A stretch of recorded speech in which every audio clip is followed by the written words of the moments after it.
He had always been a quiet man. People in his small town barely knew his past, and that was exactly how he liked it. After years of a life that most could never imagine, he had chosen peace over chaos. He lived in a modest house on the edge of town, where the forest began to thicken and the sound of the wind through the trees became a friend. The neighbors saw a man who spent his mornings jogging along the dusty roads, tending to a small garden, or quietly sitting on his porch with a cup of coffee. No one imagined that beneath the calm exterior lay the mind of someone who had seen things most people only read about in history books or see in movies. His closest companion was not another person but a dog, a large Belgian Malinois with a coat that gleamed in the sunlight. The dog, loyal and vigilant, followed him everywhere. They had been together for years, partners in missions that had taken them across deserts, mountains, and cities where danger hid in every shadow. The dog had saved his life more times than he could count, and he had saved the dog's life in return. In this quiet town, the dog was more than a pet. It was a reminder of loyalty, of companionship, and of the life he had left behind. Every morning, he and the dog would walk through the forest trails that stretched behind his house. The town was small, the roads empty, and the people gentle.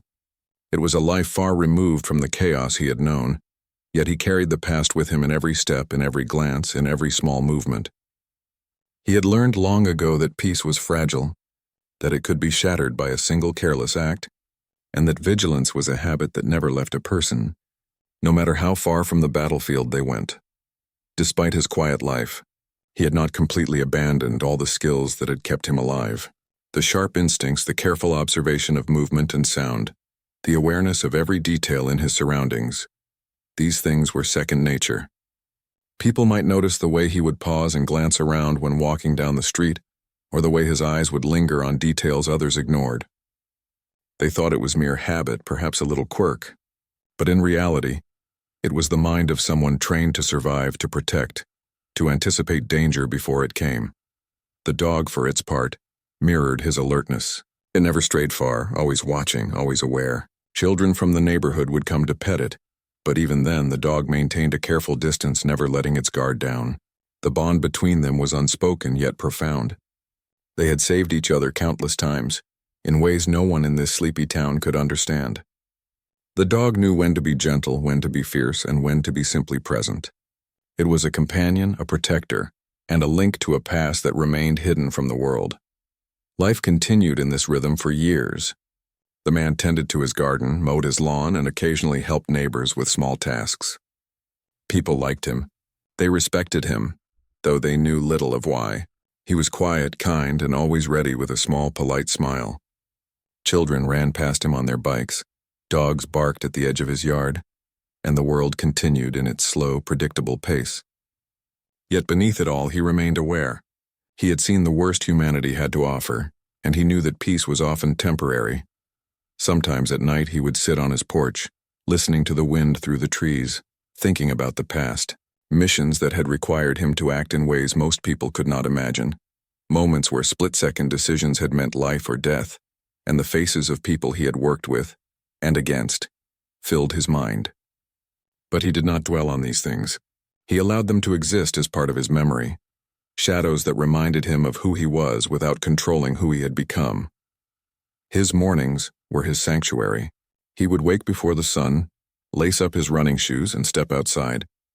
The dog would bound alongside him, ears alert, muscles coiled for movement. They ran through the forest trails, past the creek where the water ran clear and cold, under the tall trees whose leaves whispered in the breeze. There were no deadlines, no urgent calls, no threats waiting around every corner, just the quiet world and the rhythm of their steps. The man had chosen a life like this because he wanted something simple, something real, something unbroken by chaos. Yet even in this calm, he remained careful. He had learned over years of service that danger could appear in the most unexpected forms. Strangers were observed. Unfamiliar sounds were noted, and even casual interactions were processed with the mind of someone trained to notice patterns. It was not paranoia. It was awareness. He could smile and chat with neighbors while still analyzing every movement around him. It was a skill he had honed for decades, and it never left him. People often asked about the dog. They admired its strength, its intelligence, and its loyalty. He would smile and tell them stories of training, of how the dog had been with him since it was a pup, and how it had grown to understand him better than anyone else. To outsiders, it was a remarkable animal. To him, it was a partner, a living companion who had shared in experiences that were too dangerous and too secret to discuss. The bond was deep, built on trust and mutual respect. In the evenings, the man would prepare simple meals, eat quietly, and then sit with the dog by his side. Sometimes he would read, other times he would listen to music or simply watch the stars. He rarely went out after dark, preferring the safety of the familiar trails and the comfort of his home. The nights were quiet, punctuated by the sounds of nature and the occasional distant car. It was a life far removed from the missions that had once defined him, yet the lessons of those missions lingered. Patience, vigilance, and the understanding that even the smallest actions could have consequences were lessons he applied to every moment. Despite his efforts to blend into this peaceful life, he could never fully escape the instincts that had kept him alive. The world could be cruel, unpredictable, and violent. He had learned to respect that reality, to prepare for it, and to move through it with calm and precision. In the forest trails and the quiet streets of his town, he found a way to live with these instincts without letting them dominate his life. The dog was a part of that balance, a reminder that loyalty, courage, and trust were as important as skill and strength. Neighbors sometimes noticed the careful way he moved, the way he scanned the horizon, and the attentive way he interacted with the dog. They thought it was interesting, even admirable, but no one suspected the truth. No one could know the dangerous world he had left behind, the missions that had demanded every ounce of skill and courage he possessed, or the lives that had depended on his actions. To them, he was a quiet man with a remarkable dog. To him, every moment of peace was earned, fragile and precious. Children would sometimes ask to play with the dog. He allowed it, always carefully observing interactions to make sure nothing went wrong. The dog was patient, but the man knew that its loyalty came with vigilance. It was trained to protect, to react, and to survive. He respected that, as he respected the lessons life had taught him. Even in moments of play, he remained aware, never letting his guard down entirely. It was not fear. It was wisdom. Friends from his past occasionally tried to reach him. They would call, send letters, or leave messages, but he rarely responded. He had chosen this life deliberately, seeking simplicity and safety. The world he had come from was not forgiving, and the people who had survived alongside him were few. He had made peace with isolation because it allowed him to live without constant threat, to sleep without nightmares, and to walk without constantly measuring danger. The dog was his constant companion, a reminder that loyalty and love could exist even in a world shaped by violence. Years passed in this quiet rhythm. The forest trails, the small-town streets, and the evening stars became familiar friends. The dog aged alongside him, though it never lost its sharpness or intelligence. Every day he would wake, run, tend to his garden, and spend time with the animal that had been his partner in life and in danger.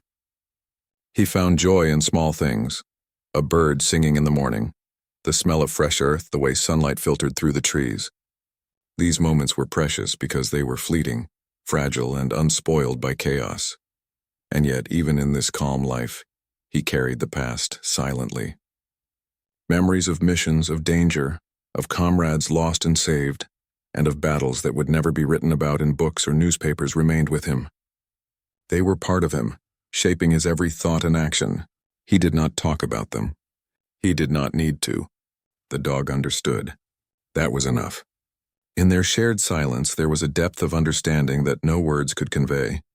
Every night, before sleeping, he would sit in his chair, the dog at his feet, listening to the world settle into quiet. The stars above, the wind in the trees, and the soft rustle of the leaves reminded him that life, though fragile, could also be beautiful. He had chosen peace, and for now it remained intact. Every morning he would wake and continue his routine, grateful for the small blessings of a life that, though ordinary to outsiders, was extraordinary in its simplicity and meaning. This quiet life, however, was not without tension. He knew that peace could be broken in an instant, that one careless act or misunderstanding could shatter it completely. He had survived chaos before, and he understood that it could return at any time. But he also knew that he had the skills, the discipline, and the experience to handle what might come. And for now, he allowed himself to live fully in the calm moments, trusting in the bond he shared with his loyal companion, knowing that together they had endured the worst and would face whatever came next. Life had been quiet for years, but quiet, he had learned, could be deceiving. On a day that began like any other, he took the dog out for their usual morning run. The sun was low in the sky, painting the world in soft oranges and pinks.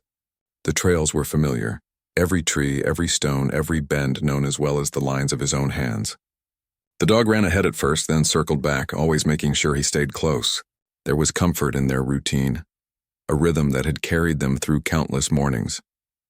As they approached the edge of the forest where the trail met a small road, he noticed a patrol car slowly coming down the lane. The officers inside had not seen him before.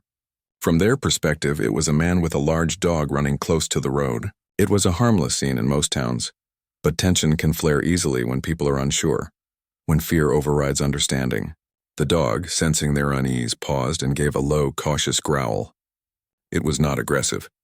It was protective, alert, a warning to back off. The officers stepped out of the car, their hands hovering near their belts. One of them barked an order for him to stop. He froze, raising his hands slightly to show no threat. He could see the fear and caution in their eyes. It was a simple misunderstanding waiting to spiral. The dog, standing slightly ahead, stiffened, watching every movement. Its loyalty and training made it sensitive to danger. It did not attack, did not lunge. It only positioned itself between him and the approaching figures, ready to protect. Then one officer made a sudden movement. He reached toward his weapon. Time seemed to slow. He instinctively stepped slightly in front of the dog, shielding it while using a calm but firm voice to explain that the dog was friendly, that it posed no threat. He had seen this before. A split-second misunderstanding, fear overriding reason, and a dangerous reaction could occur. But words alone cannot always stop panic. The officer did not listen. The dog barked sharply, a sound of warning, not of attack. And then the shot rang out. The sound exploded in the quiet morning, echoing across the trees and along the empty road. He saw the dog collapse, its body hitting the ground hard. The world tilted. The air seemed to thicken. His knees buckled and he dropped to the dirt beside his companion, the weight of shock pressing down on him. The dog looked up, eyes wide, confused, hurt and loyal even in pain. He called its name, voice breaking, heart hammering. The dog tried to rise but could not. He could not believe what had happened. The officers, realizing the severity of their actions, froze. One of them stammered out an apology, while the other reached for their radio. But words were meaningless now. The damage had been done. The bond, the years of companionship, the trust between man and animal, all shattered in an instant by a single, thoughtless action. He stayed there for long minutes, holding the dog, feeling its body grow still. His hands shook, his mind racing, trying to process what had happened. He could feel the life leaving the animal he had loved, trained and relied upon through years of danger and solitude. Memories of their time together flashed through his mind. Missions in foreign lands, long nights on high alert, the silent understanding that had grown between them. That loyalty, that connection had been his anchor, and now it was gone. The officers finally approached cautiously, hands raised, unsure of what to do next. He looked at them, calm on the surface, but burning inside with a storm of emotion.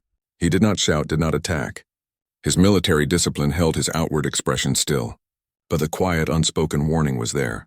They did not know who they had just provoked. They did not understand the depths of what had been lost, nor the skill and experience of the man standing before them. They spoke in formal tones, reciting procedure, offering apologies, trying to rationalize their actions as mistakes, as misunderstandings. But he heard nothing of it. His mind was focused on the dog, on the loss, on the betrayal of what should have been a simple, peaceful morning. Years of discipline and training gave him control over his actions, but they could not control the grief and anger that roared silently beneath the surface. He stood slowly, still careful, still calm, but inside the world had shifted. The familiar trails, the peaceful roads, the quiet forest, nothing would feel the same again. He would walk these paths again, but the shadow of what had occurred would follow him. The officers tried to take statements, to get names, to follow protocol. He gave them the bare minimum, watching their movements, noting their voices, their mannerisms, their hesitation. Everything was recorded in his mind.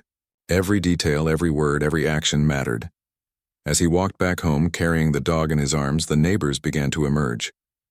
They saw the scene and asked questions, but he offered no answers beyond the simple truth the dog had been shot. Their gasps, their expressions of shock did little to calm the pain in his chest. He was used to facing danger, to facing death, but this was different. This was a betrayal in his own world, a violent intrusion into the sanctuary he had built. The dog had been his anchor, and now the anchor was gone. The hours that followed were filled with quiet, controlled chaos. Calls were made to authorities, reports were filed, but he sensed the superficiality of it all. It was routine for them. Paperwork to cover mistakes, explanations to preserve appearances. No one understood the depth of the loss, the bond that had been severed, the years of shared experience now rendered meaningless by a careless act. He moved with precision, documenting what he could, taking notes, ensuring that nothing would be overlooked. That night he sat alone, the house silent. The dog laid to rest in the backyard under the old oak tree. The stars shone through the branches, indifferent witnesses to the pain that coursed through him. He traced his fingers over the dog's favorite toys, remembered the morning walks, the quiet evenings, the times when the dog had saved him, when he had saved it. Tears came unbidden, because no amount of discipline could shield a heart from grief. Sleep did not come easily. He lay awake thinking about the officers, thinking about how easily fear had led to tragedy. He replayed the moment over and over, analyzing, dissecting, considering every possibility. He knew that the world had changed in an instant, that the fragile peace he had built was now broken, and that the man who had taken the dog's life would never understand what they had done. He did not need to speak. He did not need to threaten. They had already sown the consequences of their actions in a mind trained to endure, to survive, and to respond. The next day, he began gathering more information. He reviewed the patrol schedules, recorded conversations, and collected details about the officers involved. Each piece of information was cataloged carefully, precisely like a map of the event and its actors. He did not act impulsively. He had learned long ago that patience and preparation were more powerful than immediate anger. Every step, every observation, every note was part of a larger understanding, a way to ensure that what had happened would not be forgotten, and that accountability, in some form, would be achieved. Neighbors began to whisper. Some had seen the event. Others had heard about it. They approached cautiously, offering sympathy, trying to understand what had happened. He answered politely, controlled, never revealing more than necessary. Yet in their eyes he saw curiosity, concern, and a subtle fear. They did not know the man they had long admired as quiet and kind. They did not understand that the loss of the dog had awakened a force within him that was as precise and lethal as it was patient. He walked the familiar forest trails again, this time alone. The path felt different, hollow, marked by absence. Every tree, every stone, every bend reminded him of what had been lost and what had been violated. The dog had been more than a companion. It had been a part of his ability to trust, to connect, to feel grounded in a world that had always been dangerous. Its absence left a gap, and he carried it with quiet determination. At the same time, he remained outwardly calm. No one could see the storm beneath the surface. Friends, neighbors, and the authorities treated him as a grieving man, and that was all they saw. They did not perceive the methodical collection of evidence, the careful analysis, the quiet determination that would not allow the incident to pass unnoticed or unacknowledged. His mind worked like clockwork, cataloging, calculating, preparing. He had survived wars, missions, betrayals, and he had learned that control was the most powerful tool. As days passed, the weight of the dog's loss remained. He walked past the oak tree in the backyard and felt the absence keenly. Yet he also felt a growing sense of purpose. The incident had broken his peace, but it had not broken his resolve. He had survived situations far worse than this. The loss of the dog was personal, profound, and painful, but it was also a call to act, to ensure that negligence and fear did not go unchecked. The quiet man in the small town had awakened something that others could not see, but that did not make it any less real. And so he prepared quietly, patiently. Every detail mattered, the exact location, the sounds, the gestures, the conversations. He kept careful notes, recorded statements, and observed the officers from a distance when possible. He did not confront them. He did not need to. Experience had taught him that timing, precision, and knowledge were far more effective than impulsive action. He was calm on the surface, but inside, every memory of the dog, every image of the shot fueled a quiet intensity. By the end of the week, the town had moved on, or so it seemed. People continued with their routines, the sun rose and set, children played, and neighbors went about their lives. But he knew that the world had changed for him. He would never again take the quiet peace for granted. He would never again assume that a calm morning could not be shattered. And he would never forget the loyalty and life of the dog who had stood by him through everything, only to be taken in a moment of misunderstanding and fear. He made a vow in silence at the dog's grave. The world had acted carelessly, but he would respond with clarity, precision, and the wisdom of experience. He would not be reckless, he would not be hasty, but he would ensure that justice, quiet, calculated, and inevitable, would be served. The officers had crossed a line they did not understand, and he had the patience and skill to make sure that line was never crossed again. The morning after the incident was quiet, almost deceptively so. The town seemed unchanged. The sun rose, birds sang, and neighbors went about their routines, oblivious to the storm that had erupted in one small corner of their world. He sat at his kitchen table, a cup of untouched coffee in front of him, staring at the notes he had begun compiling. Each detail mattered: the time, the place, the words spoken, the gestures made by the officers.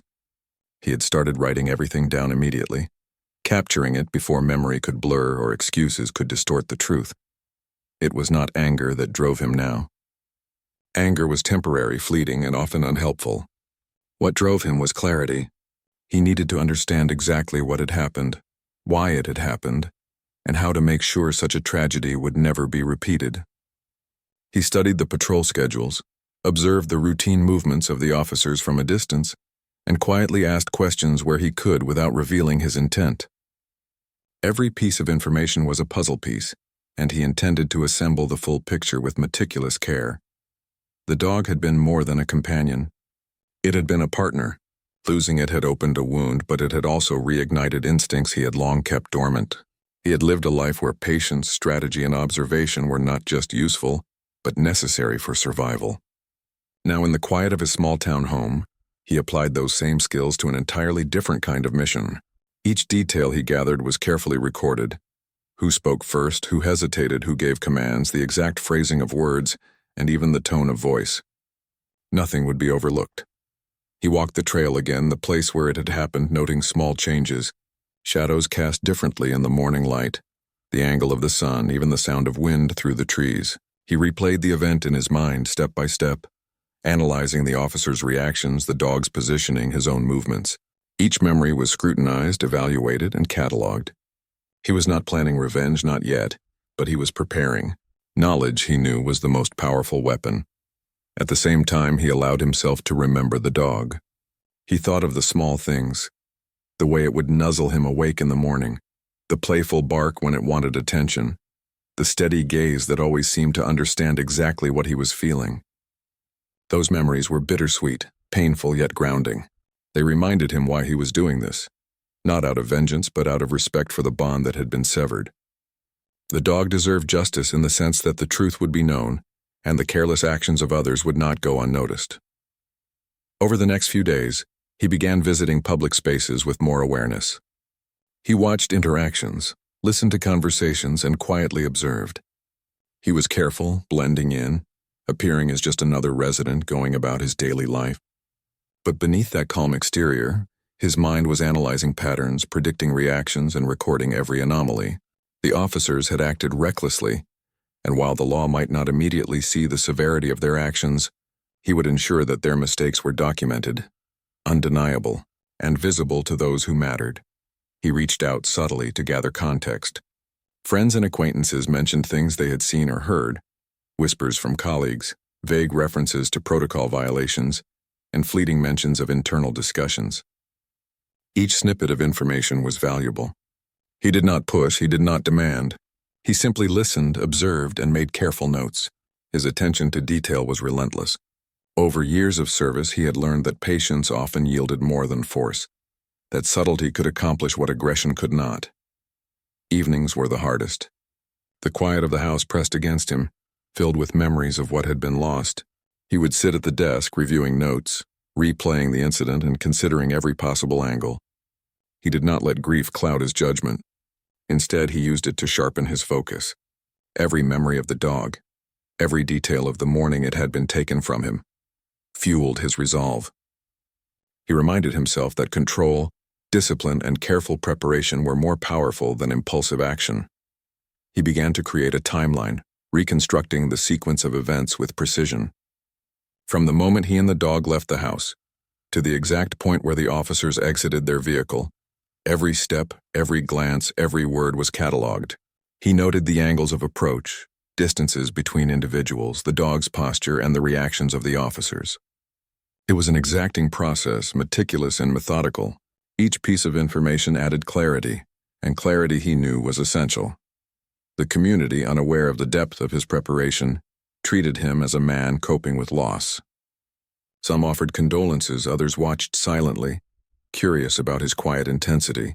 They did not understand that the incident had awakened a disciplined mind, that every interaction, every observation, every conversation was now part of a careful investigation. The quiet man they had known was not simply grieving. He was assembling a map of truth, one that could not be ignored. He avoided confrontation, understanding that appearances could be deceiving. He walked the streets and trails with an unobtrusive awareness, noting patterns, observing behavior, and quietly connecting the dots. Over time, he began to see subtle inconsistencies in the official reports, small gaps in the narrative that contradicted what he had seen and heard. These gaps were not accidents. They were attempts to simplify, excuse, or dismiss the event. He cataloged them carefully, each one a piece of evidence that, when combined with the others, told a story that could not be silenced. He also studied himself. He assessed his emotional responses, ensuring that grief and anger did not cloud judgment. He knew that precision required clarity, and clarity required control. Each evening he would reflect on the day's observations, review the notes, and adjust his approach. His mind operated like a careful machine, systematic and deliberate. He understood the stakes. The incident had changed him, sharpened him, and while he sought no violence, he would not allow negligence to go unchecked. During this time, he began to notice the subtle ways the town reacted. People spoke in hushed tones about the event, sharing fragmented information, gossip, and speculation. He did not seek these conversations, but he paid attention when they came to him. Each story, each detail was another piece of the puzzle. Even minor inconsistencies, a detail remembered differently by one person than another, were recorded, as he knew that patterns often emerged from the smallest clues. He continued to use the forest trails as a place of reflection and observation. The natural world provided clarity, a space to think without interruption. He walked slowly, listening to the sounds of wind through leaves, noting movement in the underbrush and reflecting on the dynamics of human behavior. The loss of the dog weighed heavily, but it also reinforced the value of careful observation, the importance of preparation, and the necessity of understanding the full picture before taking action. He also began to reach out discreetly to legal experts and former colleagues, gathering advice under the guise of general questions about protocol and procedure. He did not reveal his intent or his identity, only seeking clarity on how actions could be documented, verified, and presented effectively. Each conversation, carefully recorded, added to his understanding of how to navigate the system. He knew that accountability required not just observation, but strategy, evidence, and timing. As weeks passed, the pieces began to take shape. He had reconstructed the event with precision, cataloged inconsistencies, and gathered contextual information about those involved. The patrol reports, interviews, and observations all contributed to a growing body of evidence that told a story different from the official narrative. He reviewed everything repeatedly, ensuring that no detail was overlooked. Each time he examined the information, he refined his understanding, strengthened his argument, and prepared for the moment when the truth would emerge. He also kept personal rituals alive, small acts that maintained a sense of connection to the dog and to his own humanity. He would sit in the backyard at dusk, staring at the oak tree where the dog had been laid to rest, remembering its warmth, loyalty, and intelligence. He allowed himself to feel the grief fully, but he did not let it overwhelm him.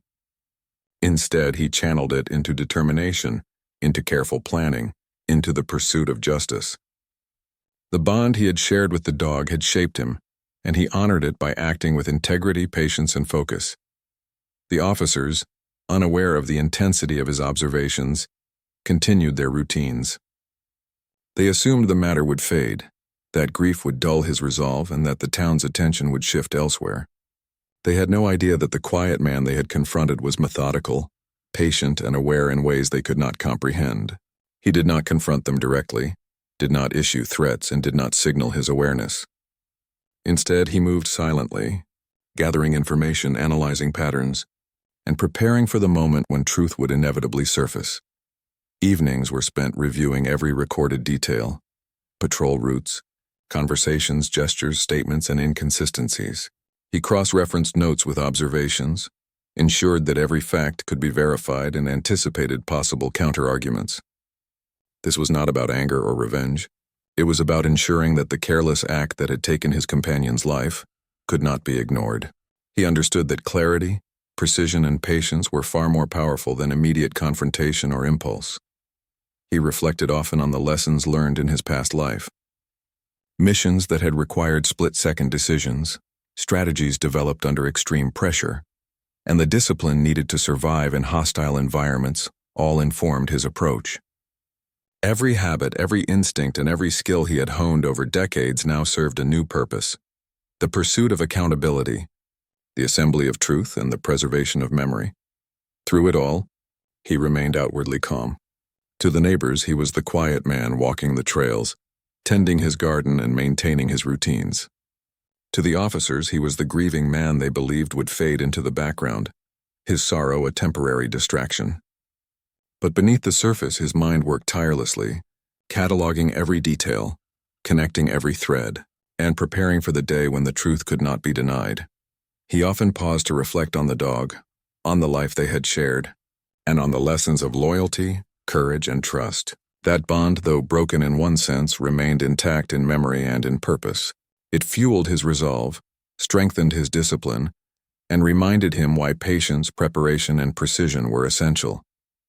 Every action he took was guided by that memory, ensuring that justice, quiet, methodical, and inevitable, would be served. As the weeks turned into months, he became more adept at observing without being observed.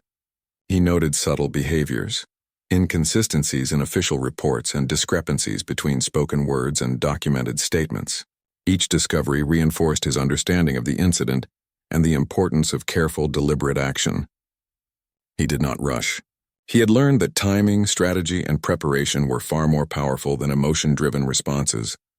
By the end of this period, he had created a comprehensive record of the incident, supported by observations, documentation, and careful analysis.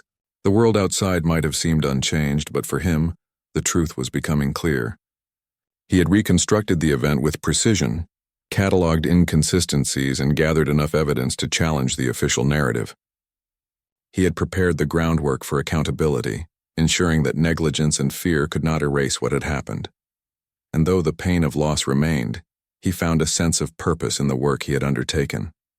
The dog's memory was honored not through anger or retaliation, but through careful, deliberate action that reflected the lessons of a lifetime spent in the pursuit of truth, discipline, and survival.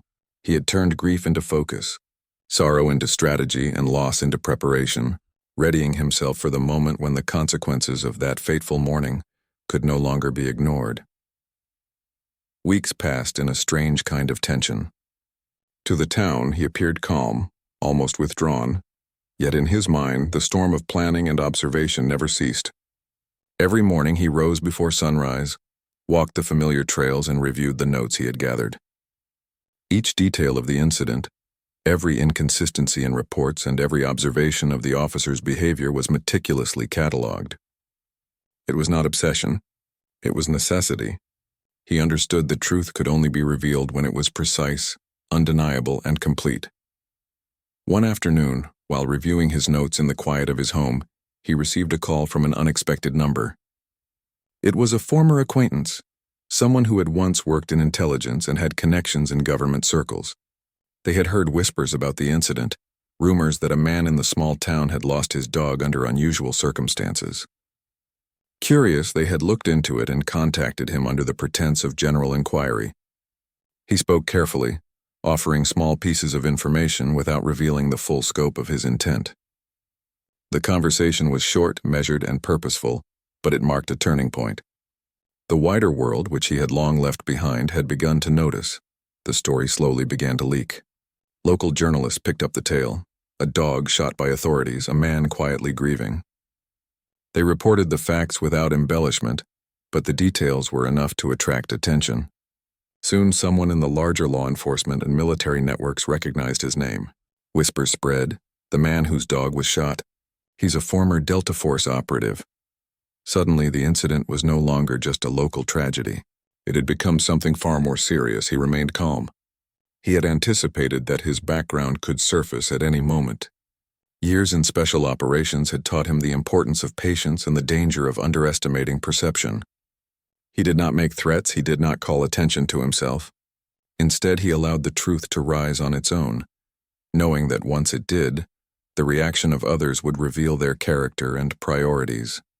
The officers involved had no idea who they were dealing with. They assumed the man they had confronted was simply grieving, perhaps angry, but limited by emotion. They were wrong. He had spent years mastering control over every thought and action, honing skills that allowed him to survive in situations where ordinary people would fail. Their ignorance was their vulnerability. He did not exploit it recklessly, but he observed it carefully, knowing it would shape the unfolding consequences. Media coverage expanded beyond the local area. Articles cited neighbors, witnesses, and the official statements of the authorities.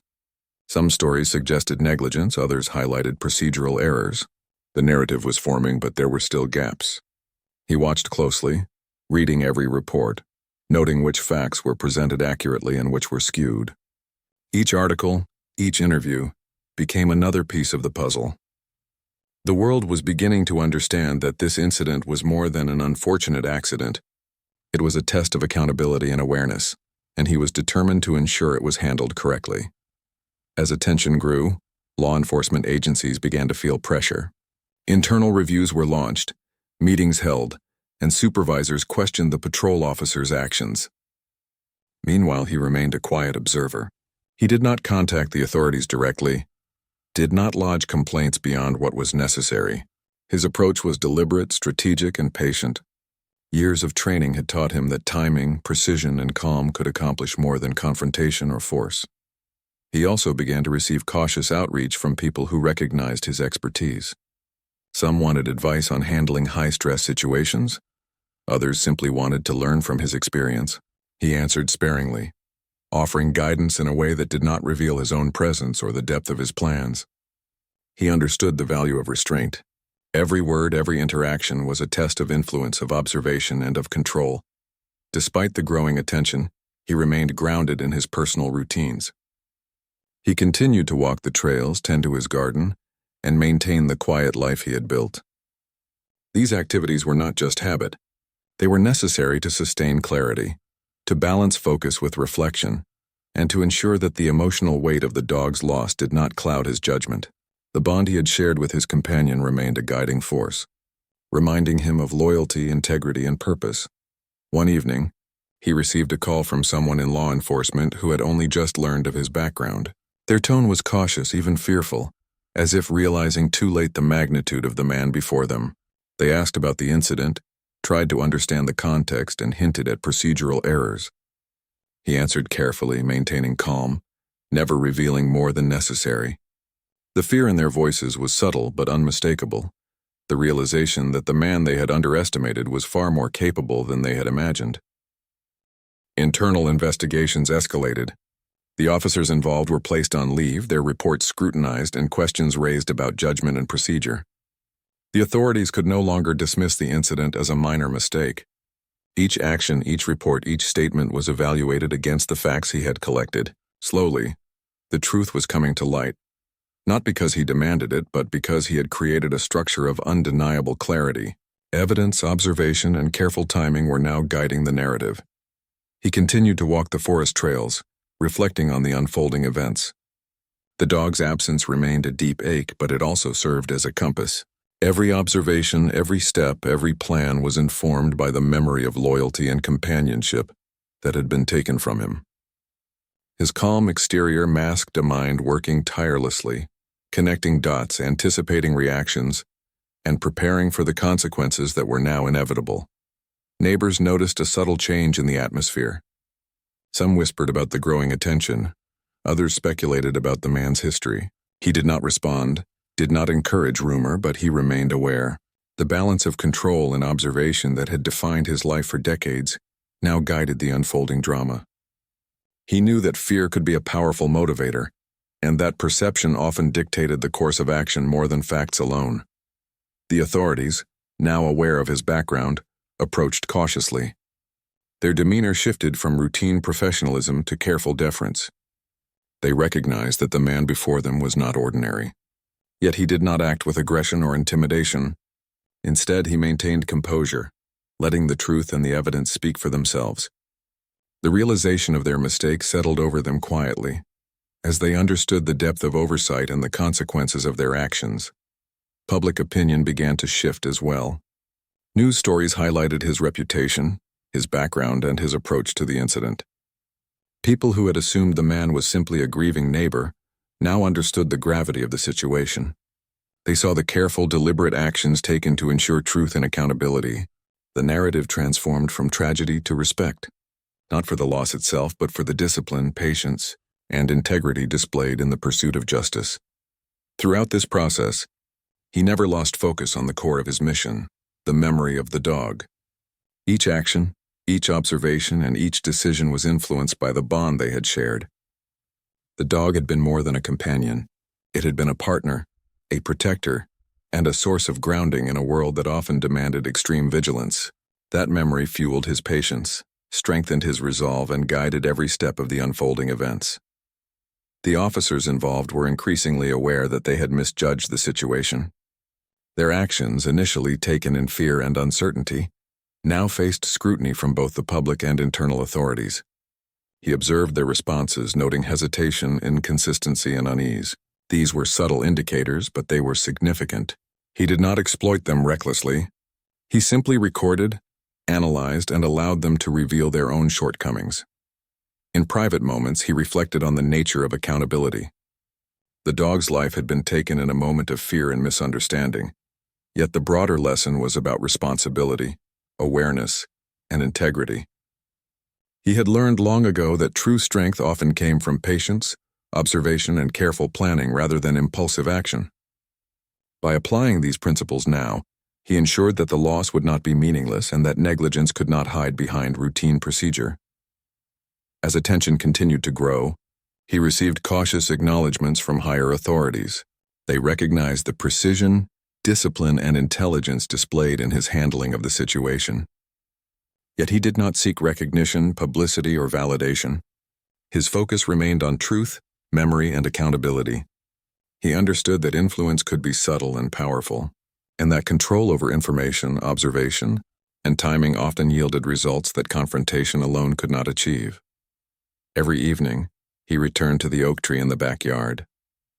The memory of the dog, the bond they had shared, and the loyalty that had defined their companionship remained central to his actions. He would sit quietly, reflecting, drawing strength, and planning his next steps.